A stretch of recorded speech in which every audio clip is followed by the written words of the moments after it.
ஒரு கப் பச்சரிசியை வந்து பார்த்திங்கன்னா 3 மணி நேரம் ஊற வச்சு எடுத்துக்கிட்டு அதை நல்லா வாஷ் பண்ணிவிட்டு மிக்ஸி ஜாரில் வந்து பார்த்திங்கன்னா அதை மாற்றிக்கோங்க. அதில் வந்து பார்த்திங்கன்னா ஒரு 3 டேபிள் ஸ்பூன் வந்து பார்த்திங்கன்னா ரைஸு, 2 ஏலக்காய், அரை கப் அளவுக்கு தண்ணி ஊற்றி நல்லா வந்து இட்லி மாவு பதத்துக்கு அரைச்சி எடுத்துக்கோங்க. எவ்வளோ நைஸாக அரைக்க முடியுமோ அவ்வளோ நைஸாக அரைச்சி எடுத்துக்கோங்க. அதை வந்து ஒரு பவுலில் ட்ரான்ஸ்ஃபர் பண்ணிவிடுங்க.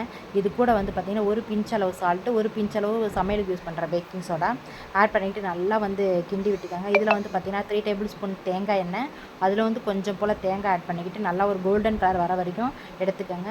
அந்த ரைஸுக்கு வந்து பார்த்திங்கன்னா அதே கப்பில் ஒரு கப் அளவுக்கு வந்து பார்த்திங்கன்னா வெல்லம் எடுத்துக்கிட்டு ஒரு 1/4 கப் தண்ணி ஊற்றி நல்லா வந்து கரைச்சி எடுத்துக்கோங்க. இது கூட கண்ணாடி பவுலுன்றதுனால நான் அதிலே கரைக்கல. நீங்கள் வந்து அதிலேயே அந்த வெல்லத்தை கரைச்சி எடுத்துக்கிட்டு ரெண்டுத்தையும் ஒன்றா மிக்ஸ் பண்ணி இந்த தேங்காயில் வந்து ஊற்றிடுங்க. ஊற்றிட்டு இப்போ வந்து பார்த்திங்கன்னா மேலே விசில் வைக்காமல் வந்து மூடி வச்சுட்டு ஒரு 10 நிமிஷம் லோ ஃப்ளேமில் வச்சுட்டு ஓப்பன் பண்ணி பாருங்கள்.